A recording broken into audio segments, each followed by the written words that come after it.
Some viewers may find this disturbing. Viewer discretion is advised. Hi my loves, it's Dslr and you're watching Choice TV. So for today's video, we're going to be doing a nice deep breakdown of all the things that I'm leaving in 2023. Now before you say anything, yes I know this video is old, but there's so much shit that happened in 2023 that a lot of us oftentimes overlook, didn't really pay attention to, or didn't even give a chance to let it sink in because the year went by so fast. The year went by faster than you could say Happy New Year. In 2023, we lost so many notable figures, saw how fast grocery prices skyrocketed in a matter of months, and how most of society turned on their favorite celebrities and influencers. But one of the most pivotal things that happened in 2023 is the constant inflation, and the fact that inflation not only affected just the US and just westernized society, but it affected people globally to the point where many people ran to TikTok to express their outrage globally. I don't know who needs to hear this, but outside costs a minimum of $300. Stay your ass home, okay?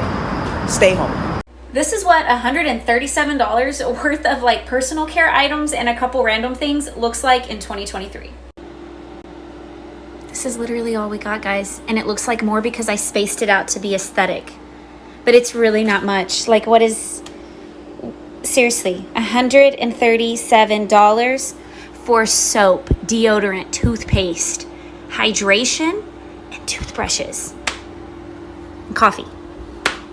What is this? Not to mention all the crime that skyrocketed in the inner cities. We've seen the dramatic video. Bold, brazen, brash shoplifters snatching hundreds, thousands of dollars of items in stores across the Bay Area. It's happening all over the country. The losses are staggering. $30 billion in retail theft nationally is absolutely egregious. And just to make it abundantly clear, I don't want this video to be too negative because even though there were a lot of things that did happen tragically in 2023, there were a lot of good things that happened around the world that fortunately does add to society. There's a lot of things in 2023 that I'm, and especially y'all, need to leave in 2023 and all the good and bad things that happened this year. In August of 2023, Nicki Minaj made her video game debut in the new Call of Duty entitled Warzone for the company's Season 5 release, and the release was met with great reviews.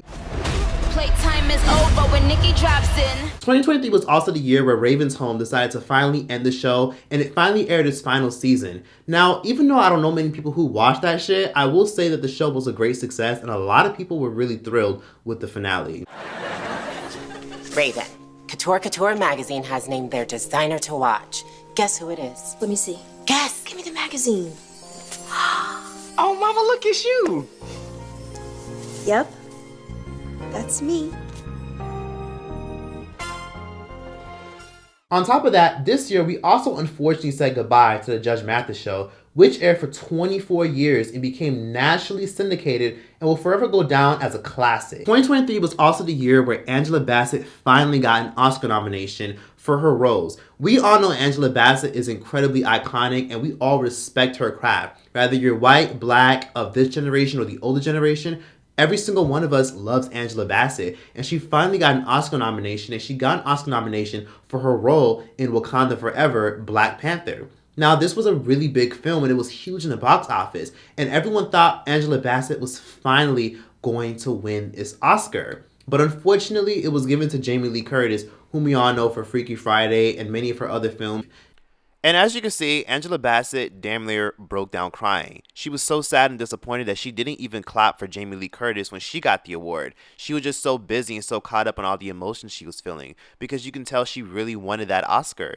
And it's disappointing because she didn't even clap for Jamie Lee Curtis. But I understand because this is the second time she didn't get an Oscar for a role that was so monumental. We all remember her and Tina Turner, and it's really disheartening to see that she didn't win back in '93, even though she killed that role. And to see her pour her heart out in Wakanda Forever and not win, I understand why she was sad.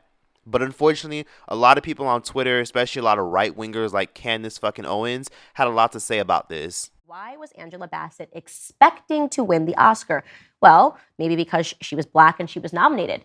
And the standards have shifted. And now people believe that if you're black and you're nominated, then you must be acquiesced. You must be given the award because we live in post-George Floyd America. And if you don't get the award, then obviously it's because racism. It's not because maybe somebody acted better than you. It's because they have not yet realized that every single award in the entire world, whether earned or not, should go to a black person.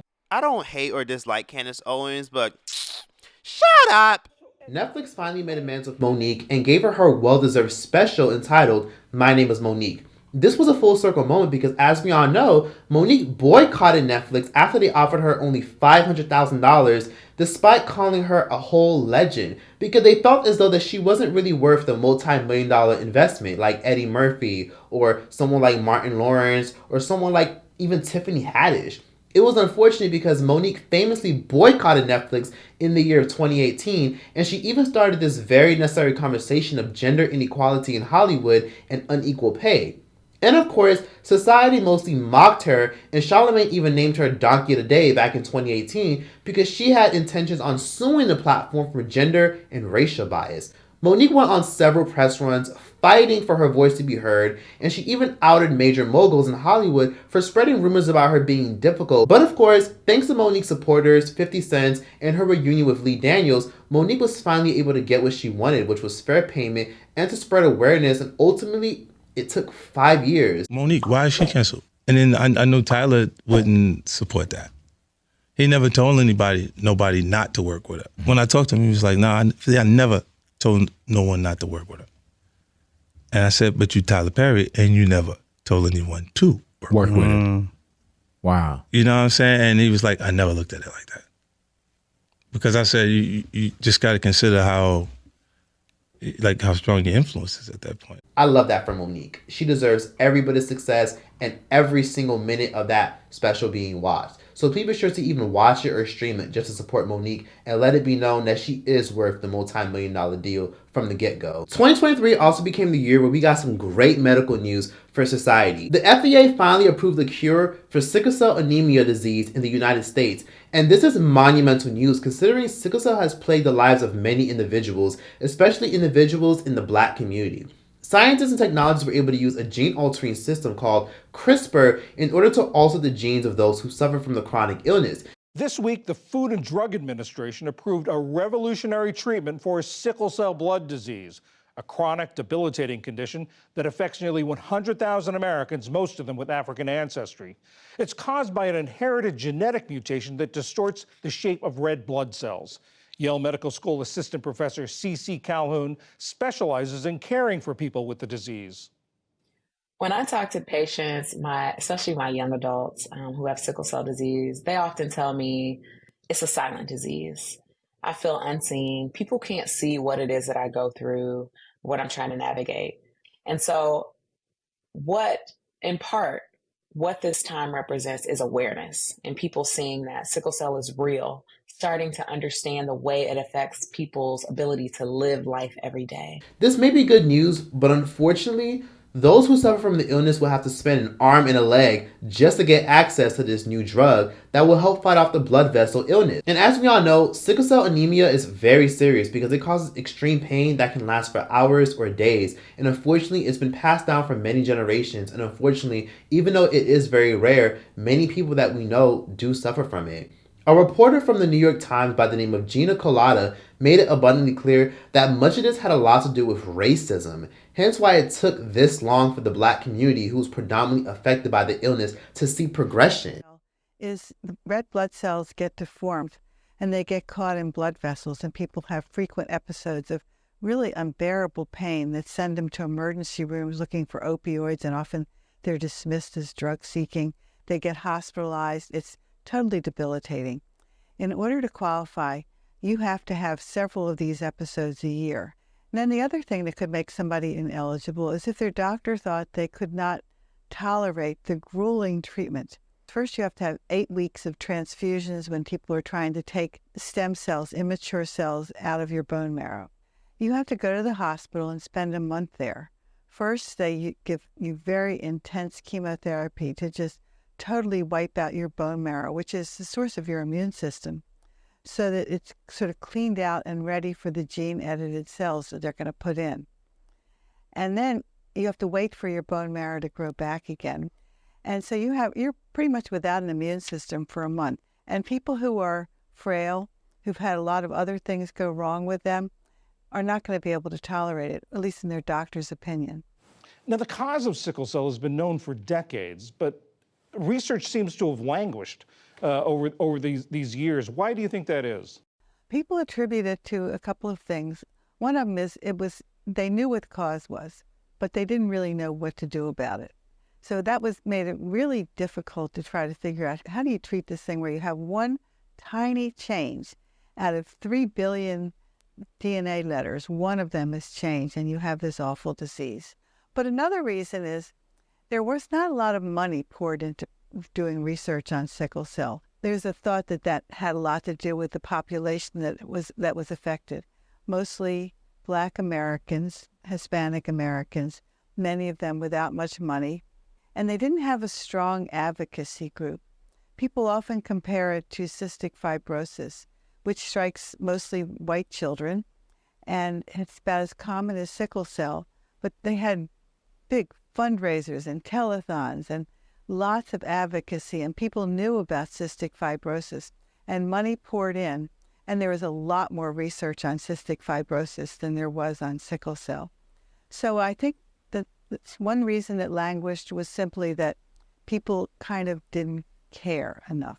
Gina Collado, The New York Times, thank you very much. But honestly, that's another video for a whole other day. Also this year, an earthquake with a 6.8 magnitude struck Marrakesh, Morocco, unfortunately taking the lives of over 2,000 people, and 5,000 people were sadly injured. They're trying to take a look at their homes. Abdel Haq Hilmani did say that as soon as they left and went to stay in the square, there was looting that happened, and that, he has lost all of his belongings. He doesn't even have papers for his children so they can attend school anymore.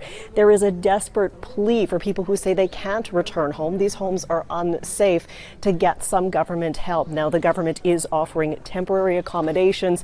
They're saying no, they want permanent apartments. Then this year, the passport bros became the new city girls, getting upset because Western women wouldn't assimilate, so they decided to pretty much go elsewhere in countries like Brazil, North Africa, East Africa, and even countries like Mexico, so that way they could find the woman of their dreams who would basically give them what they wanted, which is assimilation and control. Victoria Monet got her first breakout hit single entitled On My Mama, and now everyone is paying attention to her as a solo artist. Netflix shockingly casted a Black Cleopatra in their new project produced by Jada Pinkett Smith entitled Queen Cleopatra, and Egyptians and the right-wing conservatives were pissed.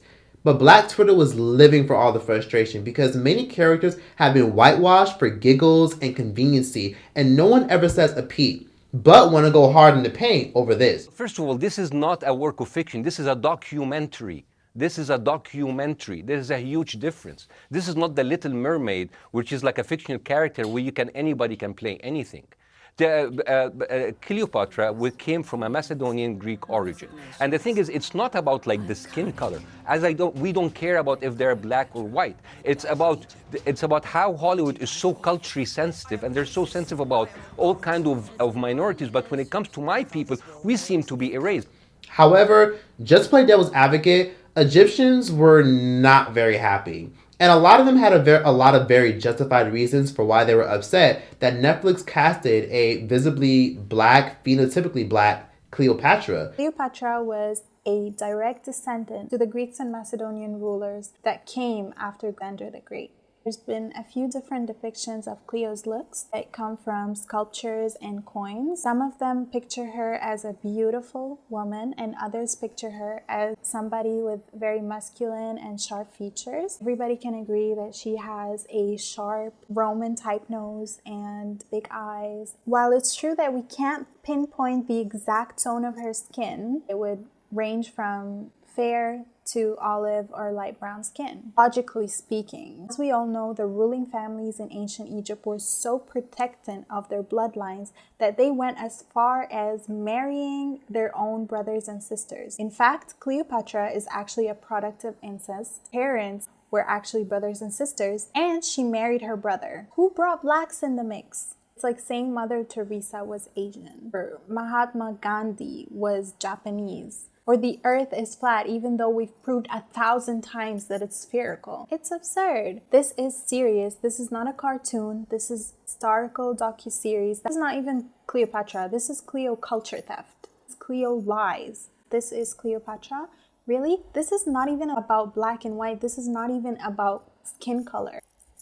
So you can see why we're upset. It's the low effort. It's how historically incorrect it is. Like, come on. I don't know why the world won't just let us have our history. No one really knows what Cleopatra's race was because the concept of race was merely non-existent during Cleopatra's prime. It's mostly the media that has done everything they can to try to erase black people. But honestly, a black woman got casted as Cleopatra and she got a lot of media attention. I think that's a win, but it does suck that her moment was taken away because the elites and the politically correct people tried to make this a big deal. But moving right along, Rihanna had her first highly anticipated halftime show, which was a major shock for many people because Rihanna, just like many other entertainers, refused to support the Super Bowl ever since the Colin Kaepernick fiasco. But ever since, like we all know, Rock Nation, all the other mostly black athletes got the NFL together, things have been wildly different and overbearingly political, but it was still nice to see Rihanna kick off the 2023 New Year performing at the halftime show.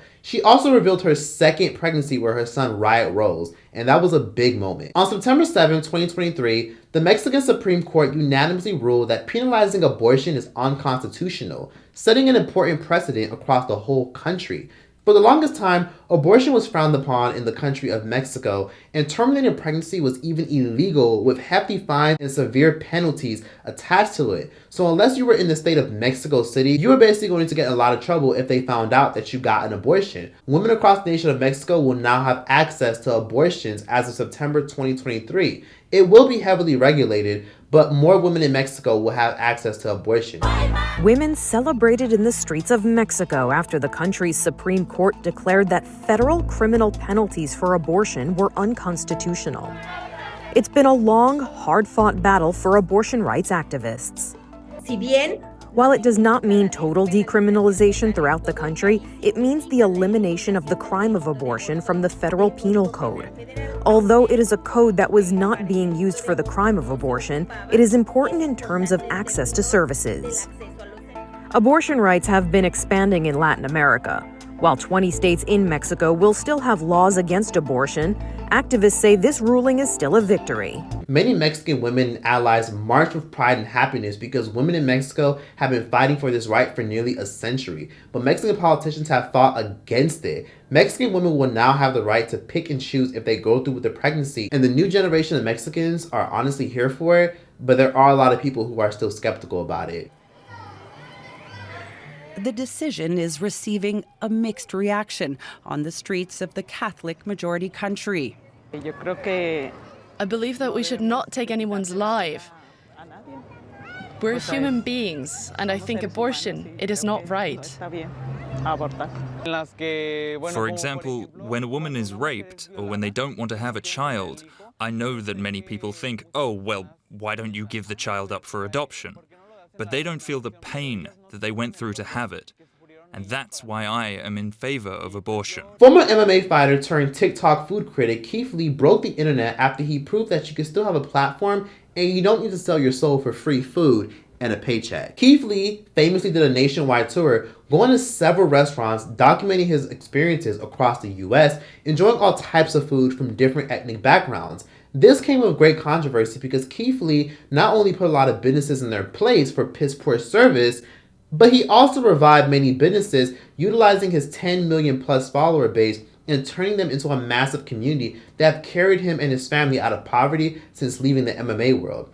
Sadly, Keith Lee faced tons of backlash from Atlanta business owners after many of them accused Keith of hating his own race and tearing down small businesses or family-owned businesses, and that led to many Atlanta thugs threatening his family and his life if he didn't leave the city of Atlanta pronto, which he later complied and ran off for the safety of his own family. Keith Lee even recently received backlash closing out the year after he put out a list releasing his least favorite and top favorite cities in the US to get food from. I'm personally confused because his food critiques are his personal opinions. 2023 was also the year that Instagram Threads made its big debut and shockingly became a wild success with over 70 million people joining the platform in a matter of a week, and people quickly got bored of it. Then this year, unfortunately, we got horrible news that DJ Academics was accused of rape by one of his old flames.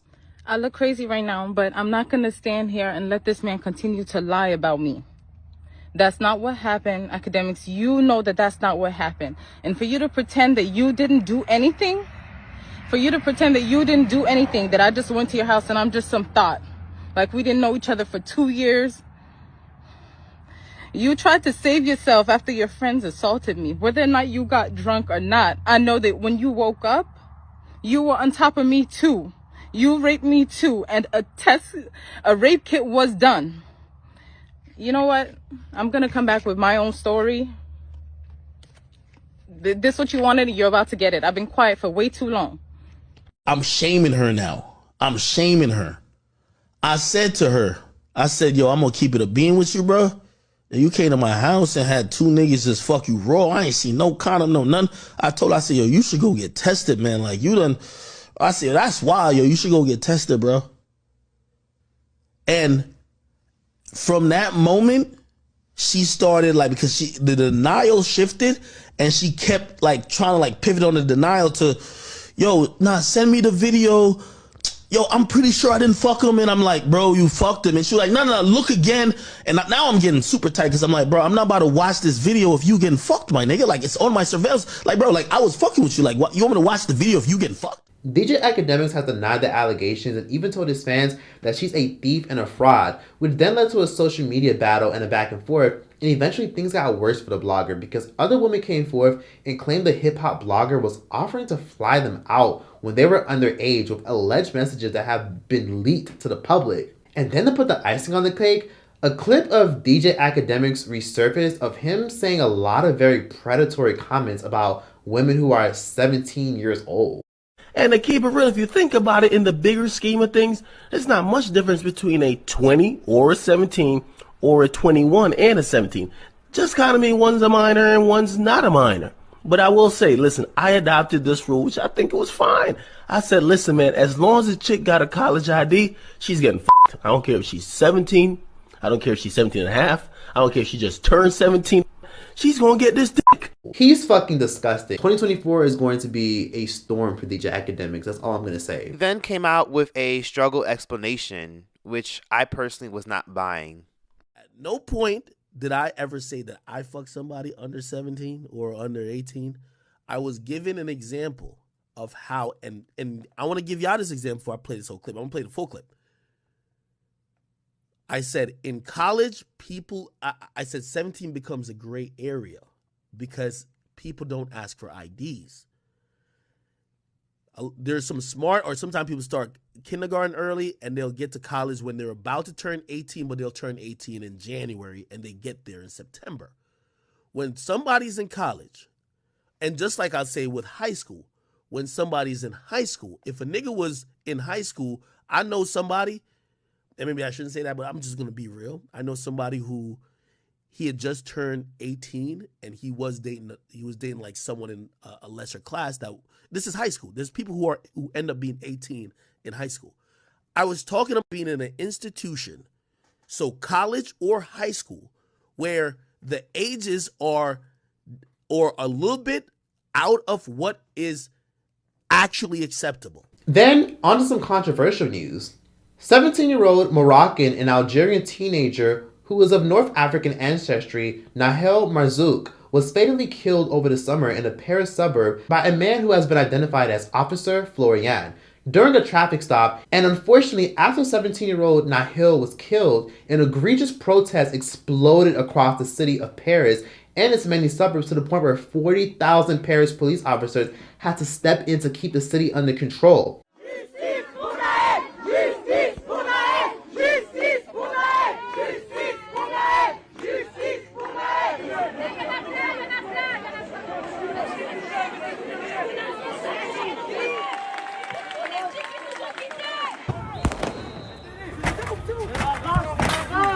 Amidst the anger of the last 2 days, this march through the streets where an unarmed 17-year-old was shot down was never going to end well. Assassin! Assassin! Murderers, murderers, he shouts, and in present circumstances he has a point. Even among those whose lives are rarely touched by tensions in the Paris suburbs, this week's shooting has been profoundly shocking. The mother of 17-year-old Nahel had led this march of protest and of memory from the top of a van, frequently pleading with the crowd for silence and for respect. But the cry here was no justice, no peace. The anger goes much deeper than the death of one teenager. One bad policeman from 100 police officers. There are, I think, the half or more than the half of police officers are bad officers. We are enough. After George Floyd, after everyone, we are enough. Last night, the disturbances had spread beyond Paris with localized flare-ups across France. Tonight, the government will put 40,000 riot police on the streets. If they can't talk the rioters down, they will try to suppress them by sheer force of numbers. The incident occurred in early June at around 7 a.m. when police noticed a A-class Mercedes speeding through a bus lane and not yielding for pedestrians, to the point where police turned on their warning lights, demanding that the 17-year-old in the vehicle stop, but he refused. Up until the officers called for backup, which led to Officer Florian hopping on top of the vehicle and threatening to fire if the teenager did not turn off the vehicle and put his hands up. Sadly, Nael refused and proceeded to drive off, which led to the officer pulling the trigger. From that point on, Nael's family and many people took to the streets of Paris and many other suburbs across the city, demanding that the cop be charged with murder. Officer Florian was later taken into custody, but the French right-wing commentator Jean Messiah, along with other pro-police activists, created a GoFundMe for the police just in case he got laid off. And obviously, he ended up surpassing the amount of donations compared to 17-year-old Nael, who was actually killed. This stirred a wild debate all across the city of Paris and the city of, honestly, the whole country of France to begin with, because there's been ongoing controversy of a lot of black people coming forward about how racist Paris is and how a lot of people in Paris are prejudiced, because as we all know, France as a whole has the largest black population in all of Europe next to the UK. So there's always been controversy about racism and prejudice and other people from European countries discriminating and mistreating other black people. And this has been a common thing to the point where a lot of black people can't get employed when they come straight from an African country that speaks French. And even though they're very fluent in the language, a lot of them still talk about facing discrimination in many cases. But you know, there's many kind of things like that here, but they are not filmed, you know. These men are the sons of migrants, and they say they suffer daily discrimination. How tough is it to be a young black man in Paris at the moment? It's very difficult. They see us as hooligans. It's difficult to get work and even to study. France say that we are equal, but sometimes you see that we are not equal. But the issue is this: I do feel as though that if the young 17-year-old had initially didn't run through a bus lane, had yielded for pedestrians, and had stopped the car like he was supposed to, none of this would have ever happened. Many people also unfortunately brought up his track record, because you know how the world is. When they see that a young person of color gets killed, out of nowhere people start bringing up the person's track record. And even though it's not always relevant, in this case, people did feel like it was relevant because the 17-year-old always had a run-in with the law. And unfortunately, his mother had to pay the end because she had to bury her 17-year-old child. She is a single mother. His father was nowhere to be found. And a lot of people felt as though that a lot of this could have been avoided if the 17-year-old had some structure and discipline in his life. They could have tried their best to detain him. They could have shot out the tires. They could have put some spikes on the road, which is something that police officers oftentimes do. And they could have slowed him down. But instead, the officer fired on him. Overall, it is unfortunate that a 17-year-old boy lost his life because he was being irresponsible, being a kid, and he made a lot of poor decisions. And unfortunately, this was only news in Europe. The US did not talk about this at all. In other news, in the middle of 2023, rap mogul P. Diddy famously gave back all the publishing he unfairly kept from all the artists whose careers he shelved in order to elevate himself back in the 90s and the early 2000s. And of course, it was a PR stunt to promote his new album, which sadly, and of course, not a shock, flopped, because Diddy's time is up, and now it's time for him to pay for all the damages that he's done. According to multiple reports, Sean Combs, it's his full name, of course, he's reassigning the music publishing rights to artists who helped make his record label Bad Boy Records into what it is today. Artists who are expected to get their publishing rights back include the Notorious B.I.G.'s estate, Faith Evans, and Mace. And so that I really wanted, I'm in a love era. I changed my middle name to Love. My baby's name is Love. The album's called The Love Album. And so love wins, and that's the frequency that I'm in and I'm giving the world. Not to mention, Diddy already made millions off of all his bad boy artists who signed awful contracts, so he realistically sold the leftover value of the publishing. Now we have some good news. Kenneka Jenkins' family finally got a settlement of $10 million after 6 years of fighting and praying for the hotel to be held liable after security failed to do their job and monitor the cameras, which then led to the 19-year-old Kenneka Jenkins walking around drunk and under the influence, and then ended up allegedly accidentally locking herself in the freezer. The $10 million was split between Kenneka's family and, of course, her attorney, who got a couple $1 million because he fought very hard to even make this possible. In August of this year, Hawaii had its mortifying wildfires, which stirred chaos because it destroyed many homes, landscapes, local businesses, and lives after the fire spread across the island. Many people and conspiracy theorists suspect that this was all a ploy to spread gentrification because, as we all know, Hawaii is known for being one of the most beautiful countries in the world. It's wonderfully located, and Hawaii is incredibly significant to the super rich and tourists all over the world due to its diverse and strong climate. Westerners have been causing the island to be inflated in prices, and it's honestly been very overbearing for a lot of the locals who can no longer afford to even be on their homeland. It has caused many big corporations to move in and dilute the culture of the main islands to the point where many natives have been trying to gatekeep certain areas to scare off any potential gentrifiers. So seeing a lot of large amounts of landscapes be destroyed by fires and investors lining up to invest has caused many people to have their suspicions and think that this all might have been some type of ploy, because where did that fire come from and why did it spread so widely on a country like Hawaii? Following the Hawaiian wildfires over the summer, Oprah Winfrey's dusty ass and The Rock Dwayne Johnson's dusty ass were dragged to field because they asked regular working class people who follow them on the internet to donate their hard-earned money to help the natives and locals recuperate. Every person who called me and said, what can I do? This is what you can do. The People's Fund of Maui. All while they own several properties in the country and are some of the wealthiest entertainers in the world. How does it feel to be here, ma'am? Well, it's a little overwhelming, you know.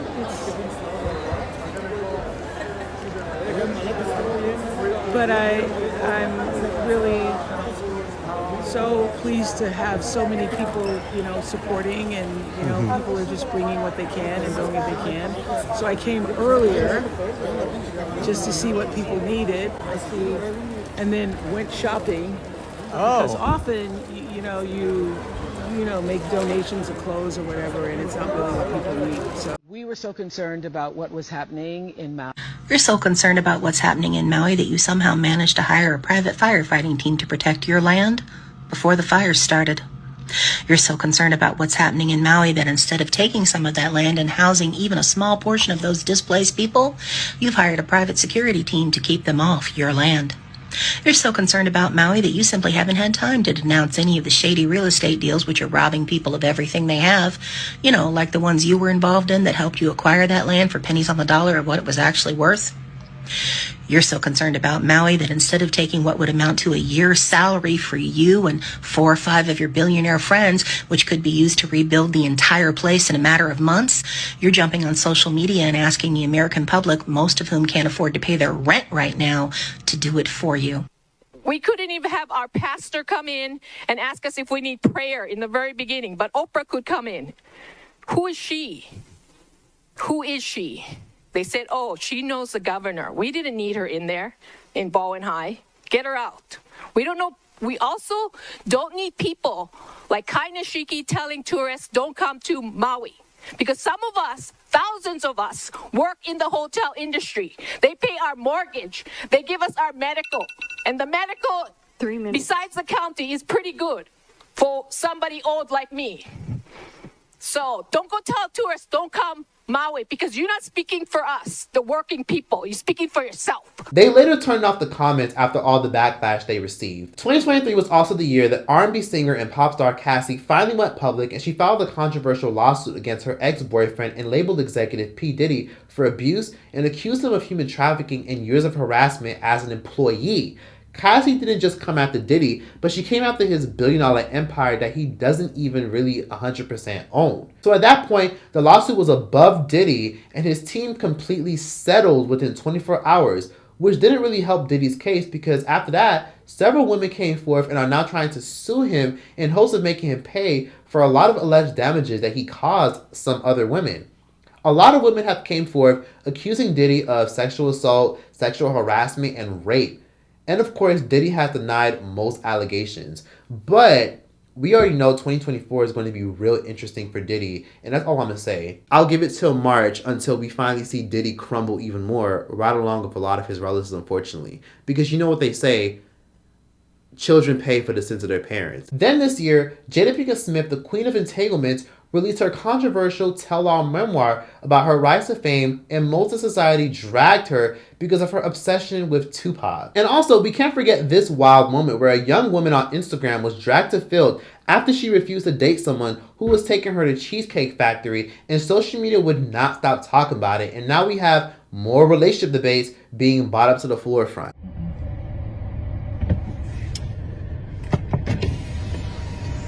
Yes. Would you want me to open the door for you? Are you're recording me? Yeah. Yeah. This is the Cheesecake Factory. This is the Cheesecake Factory, y'all. What's the problem with that? This is a chain restaurant. Who takes someone that looks like this to a chain restaurant? Then, Sprinkle Sprinkle Lady, also known as Shara7, became a viral sensation on TikTok, even though she's been on YouTube for over 10 years, promoting the value of hypergamy, and women all over the world absolutely fell in love with her. A man loves you. I will never believe it, because a man that loves you will find a way to pay them bills and make sure you're happy. Pink Sauce Lady, also known as Chef P, lost everything, made a GoFundMe after she poorly managed her earnings and reputation, but was lucky enough to get a donation from a few idiots, including all-star ball player Kyrie Irving.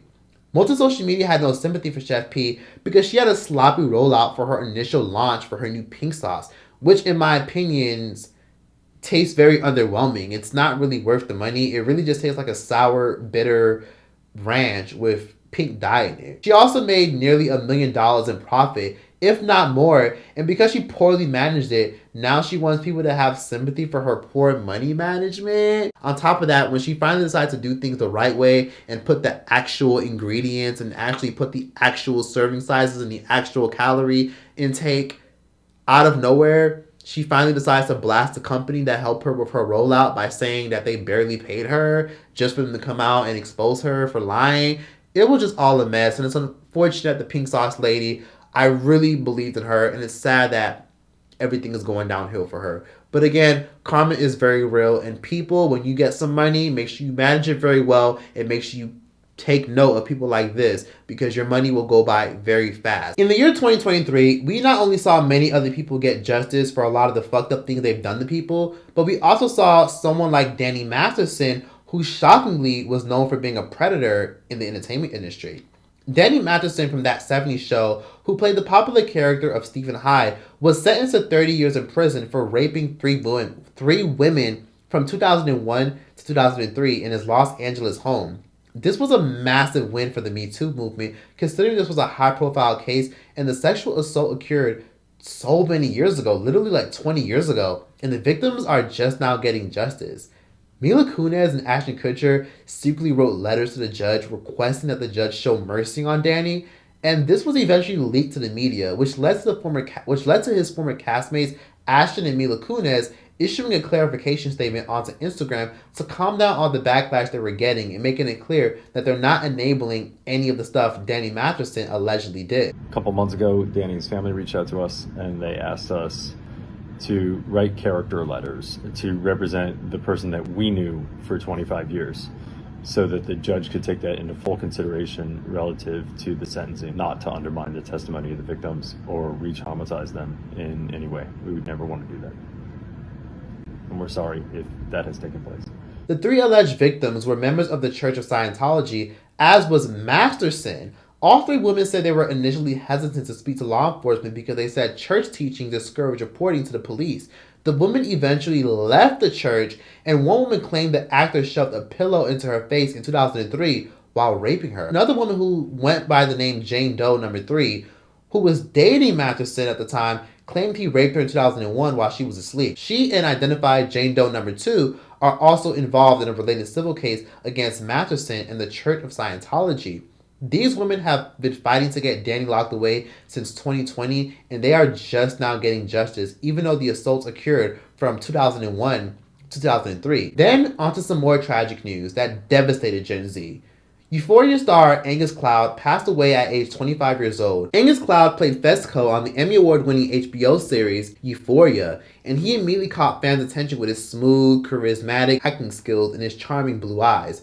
But unfortunately, Angus didn't have the best rap sheet, considering most of his cast members knew that the Oakland, California native had a drug problem. It was even revealed after his death that HBO had been made aware of his infatuation with drugs like meth, cocaine, and fentanyl, and producers of the show offered Angus help, but he consistently resisted. There's even been videos and interviews of Angus acting a little bit odd and irrational, and it definitely shows that he might have been under the influence. Everybody invited to the cookout, you know what I'm saying? Everybody invited to the function, but you feel me? The small person, that's family business, you know what I'm saying? Angus's manager at the time, Demoy Cordero, worked endless hours to build Angus's reputation, but sadly, Angus was wildly irresponsible with refusing to pay him on time for his efforts, and Angus even neglected some of the work that he had to get done. His manager, Demoy, even tweeted a year before his death that he was done with Angus because Angus had a severe drug problem and that he was sick of putting up with him, and a deleted tweet announcing his separation from the actor. On July 31st, it was announced by his family that Angus was no longer with us because his addiction to drugs got the best of him and his demons unfortunately consumed him. On September 17th, Irish from the 90s R&B group 702 passed away. 702, for those of y'all who were too young, was a girl group founded in Las Vegas and were put together by Michael Bivins from New Edition. The group initially had several members before it was narrowed down to just 3, and they instantly took over with their 1996 album, No Doubt, with singles like All I Want, which for most of y'all know was featured in the film Good Burger.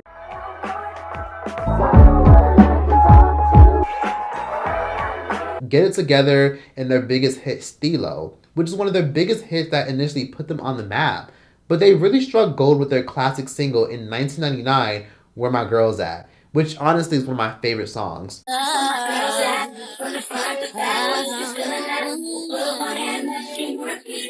Irish obviously was a fan favorite because, I mean, let's face it, she's fucking gorgeous. She's beautiful, and in my opinion, she kind of favors Halle Bailey a little bit.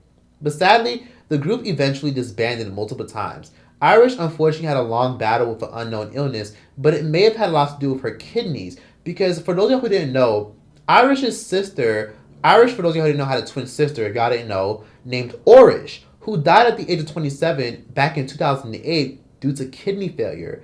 Irish sadly passed away at 43 years old, and many of her old friends and industry friends paid tribute to her on social media and even attended her funeral, which of course was live streamed on YouTube by the entire family, so fans could tune in and be a part of the entire experience.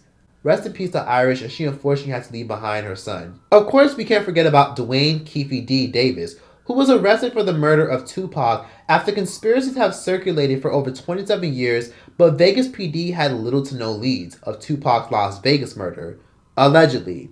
But thanks to DJ Vlad being the person that he is and being the op that he is, constantly interviewing people and asking people odd and awkward questions, Keefe D accidentally told a little bit too much after a paid interview with DJ Vlad, and he basically was able to help the Las Vegas PD put the pieces together. And it's unfortunate because it really took damn near 28 years for justice to be served for the rapper, but I'm glad some justice was allegedly served. Of course, we can't forget when Donald Trump went to jail and his mugshot became a viral meme, and without a shock, he was immediately released and is shockingly skyrocketing in the polls despite the media's massive smear campaign. Fans were also disappointed because Little Meech is also a serial cheater. He has been cheating on this girl numerous times, and there's even been moments where he's been caught on Ring doorbell cameras by fans who live next door to the women that he's constantly hooking up with.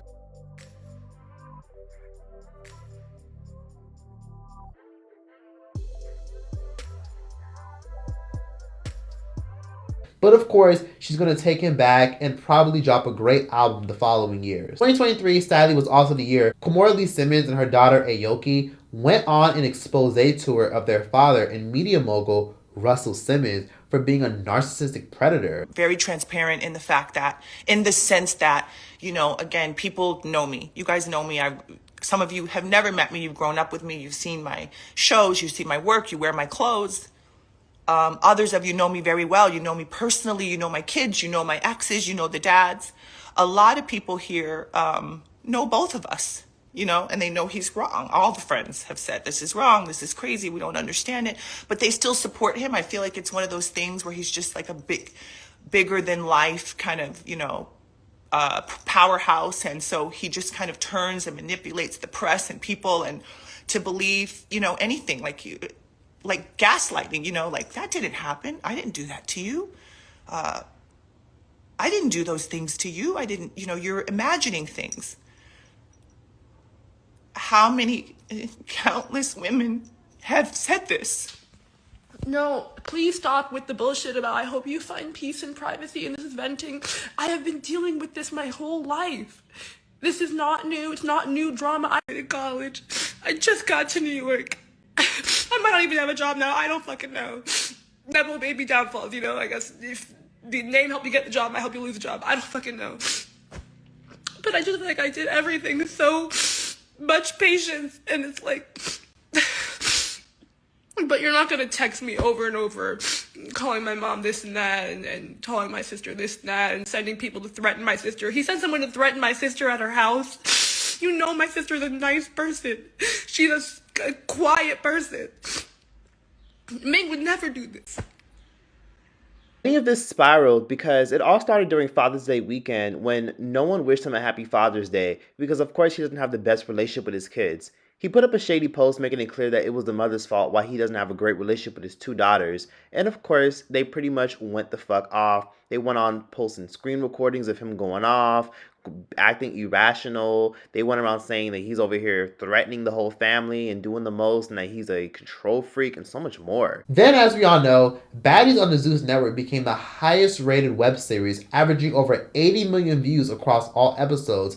But let's see how long this lasts, considering the Zeus Network is now going in a different direction with game shows and will now be going on the Netflix route with producing original TV shows and films. So let's see how long this reality TV fiasco lasts on the Zeus Network. ChatGPT began to surge in popularity and it will likely be the downfall of our society, but that's another video. And as you guys know, ChatGPT is a very popular AI system where basically you can ask it any question in the world and more than likely it can give you a very good, cohesive, and strong answer no matter what you ask it. Later the same year, Nicki later dropped her highly anticipated album, Pink Friday 2, which was met with mixed reviews, but obviously dominated the charts, selling over 200,000 units in its first week. Then we can't forget about Keke Palmer's baby daddy drama, piling over because Darius expressed disdain for her outfit, which then manifested into more issues, which then led us to find out that they were having issues of psychological abuse and physical abuse in their own household, even though it looked like they were happily together and doing fine. Then, as we all know, Ray J randomly admitted after 15 years of lies that the Kim Kardashian sex tape was all a publicity stunt orchestrated by Kris Jenner and Kim's team in order to stir popularity for the reality show, and her rise to fame was all built on lies. DM never seen her, but she was playing with me and she know I had the sauce. So I said, somebody better hit me back right now or I'm spilling all the beans and I'm taking y'all down. She hit me right back. 2 hours later, how many followers she got? 300 million? How the fuck you see me in there? You know what? Because you saw the truth in there. And and then you start responding to me and talking to me every day, trying to make sure I'm okay. But you make sure you let the people think I'm some kind of sleazeball and some kind of loser. And it all started over a scene in the new Kardashian spinoff on Hulu, where basically their son, Saint West, went out of his way to play Roblox, and out of nowhere he saw an ad of Kim Kardashian and Ray J being intimate. Kim Kardashian was pissed. She expressed outrage in the episode, and she was very disappointed because she feels as though that no matter what she does in her life, that sex tape will always follow her. Unfortunately, Ray J was not very happy about that because this makes him look bad, and a lot of people start hitting him up, blaming him for her whole children even seeing a sex tape that he allegedly leaked. But come to find out, Ray J didn't leak it, on his own at least. Because y'all want to have fun and get ratings. That safe shit y'all did on Hulu was the highest rated Hulu ever got. On my demise, though. You're just doing a storyline so niggas could just be entertained and then you keep moving. Next week, we're going to get rid of him. Next week, it'll be Pete. Next week, it'll be Kanye. Like, no, it's you. Next week, it won't be me. But you trying to make me feel okay and trying to make me not go at Kanye and do this and that. Dog, that's janky as fuck. And to think it was all an elaborate plan to help Kim Kardashian's career, and it actually worked. And look what Kim Kardashian became compared to Ray J. Of course, Kris Jenner has denied it all, and clearly Ray J is very much standing on what he had to say. But all I'm going to say is this is all Ray J's fault, and no one has any sympathy for him because he let all this happen. And let's not forget that Ray J is collecting a pretty penny off of the Kim Kardashian X-rated tape throughout all these years. The Netflix series You announced its final season on Netflix, and almost everyone was devastated because, as we all know, the drama series is a massive hit all across the world. 2023 was also the year that Twitter and Instagram gave away blue check marks in exchange for a fee, which now gave everyone leeway to feel like a celebrity and to feel important, causing a divide in celebrity culture and regular people who also want to be celebrities and make celebrities feel like they ain't shit. TV host and legendary media personality Jerry Springer tragically passed away at the age of 79, and the internet was shocked. Then we can't forget about legendary rock and soul singer Tina Turner, who passed away at the age of 83, leaving fans devastated. Ice Spice became the hottest female rapper to go super mainstream since Meg Thee Stallion, literally surpassing all the female rappers in streams and cosigns, and she even got her own endorsement with Dunkin' Donuts. She got her own Chia Pet, and even got stamped as a princess of rap by Nicki Minaj for some odd reason. I mean, I don't know about princess of rap. Ice Spice is definitely on a crazy rise, and honestly, most of us are excited to see how far her brand goes in the near future. This was also the year that Emmett Till's accuser, Carolyn Bryant, passed away, and everyone on Twitter had a fiesta because for years, people have tried to reopen the case involving Carolyn Bryant and Emmett Till because people want her to be condemned for her lies after she lied on a 14-year-old Emmett Till and claimed he made sexual advances towards her, which then led to her elder racist relatives and friends kidnapping the 14-year-old and murdering him and even pulling out his teeth.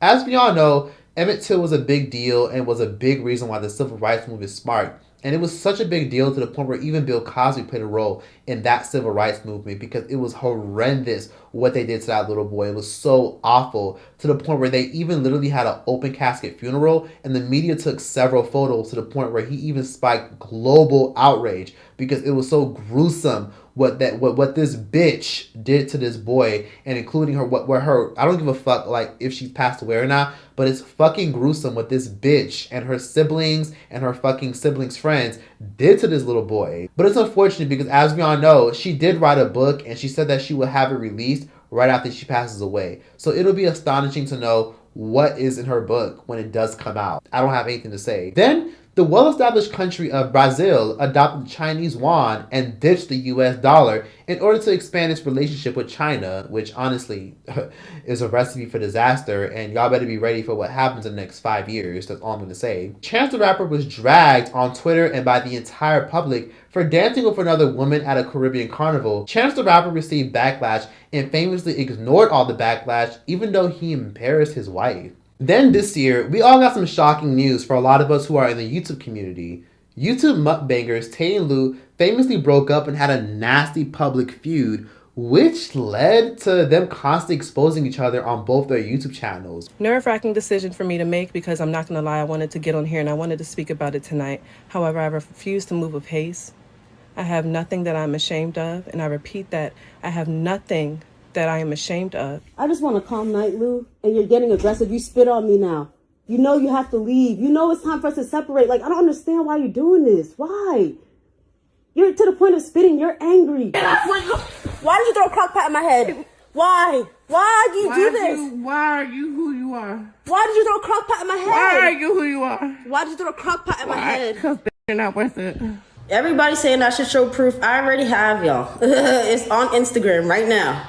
You go to my page, you go to the thing, I've already showed it. And I had to show it because she called me a liar. Like, I did speculate that it all might have been fake and for views, but it's abundantly clear that they really do not like each other and that their relationship is honestly over. She even went as far as even saying that Lou is a narcissist, to which Lou denied most of the allegations and said that Tay is not being completely transparent about everything. Jonathan Majors was arrested for physically assaulting his girlfriend, and it spiraled into Disney and most of his endorsement deals dropping him, including his publicist and his manager, before he was even found guilty. And he also began dating Megan Good. Then this year, 6ix9ine, as we all know, sadly got his karma because, as we all know, he was dragged and beat the fuck up by two men in a LA fitness gym in Florida. Chrisean Rock got pregnant, gave birth, and famously named her son after herself just to spite Blueface, and she famously covered up her neck tattoo of Blueface.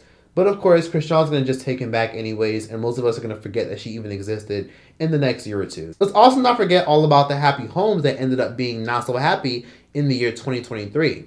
In 2023, Tia Mowry unfortunately called it quits with her husband, Corey Harding, after 20 years of marriage because things got so bad between them.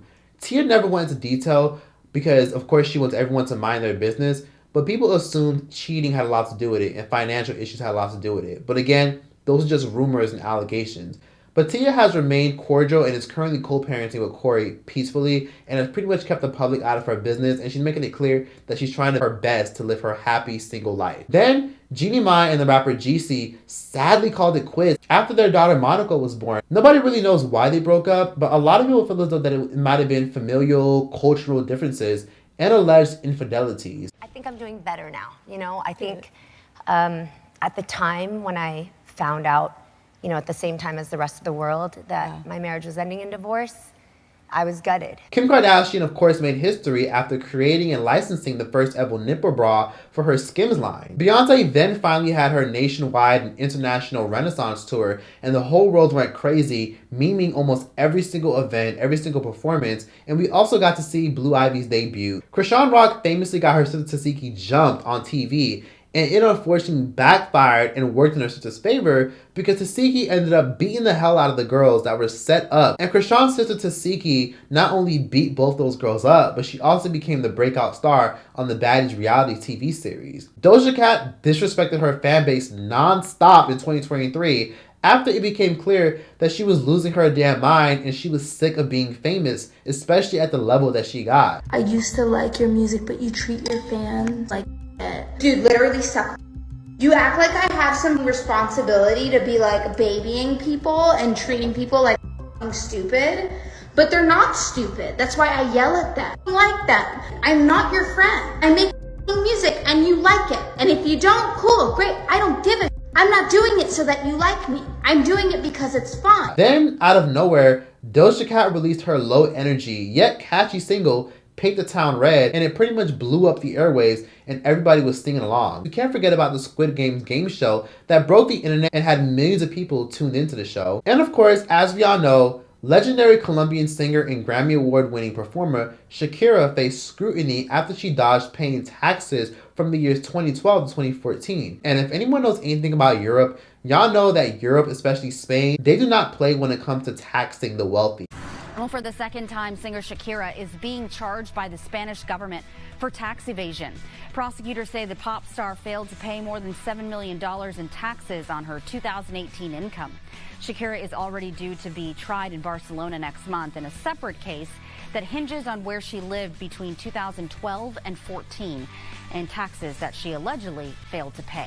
Shakira was also part of a massive leak of a lot of accountants called Paradise Papers, which basically was a random archive that was leaked to the media and the public, showing that a lot of celebrities, politicians, and entertainers were trying to basically hide within the cracks and basically cover their asses by basically trying to forge taxes and trying to do tax evasion. This was a massive global leak, and it not only included American entertainers, but it also included global politicians all across the globe who were trying to clean up their money and hide from taxes. Now, even though a lot of celebrities and entertainers got their fair share of backlash and scrutiny from the IRS and many other governments across the globe, Shakira got tons of backlash and tons of media scrutiny. Shakira later settled her issue with the Spain government and took a plea deal to pay $7 million in fees, and a 3-year suspended sentence, with her acknowledging barely any of her fault, but why she was severely dishonest with her tax preparation and reporting. Convencidos de que podríamos demostrar su inocencia,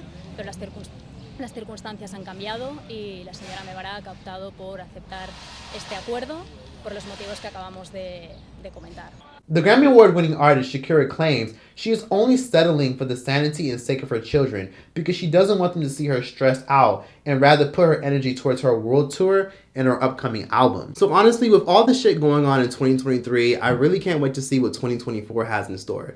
But anyways, please be sure to like, comment, subscribe. Keep your thoughts and opinions in the comment section down below. Tell me what you guys thought I should have mentioned. Tell me what I missed. And yeah, that concludes this video. I hope you all have a blessed, happy new year. And I hope everyone makes good decisions and understand that if you're still breathing and you're still alive, you still have time to do everything and anything you want to do. Choice out this bitch.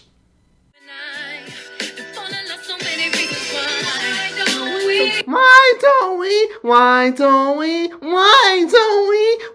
don't we fall in love?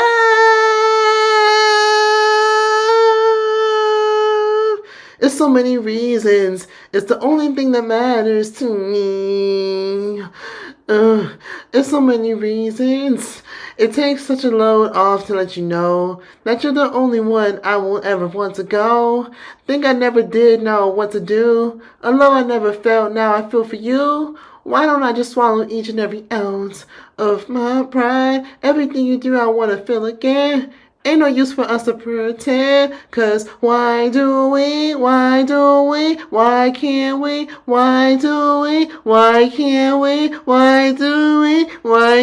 we fall in love?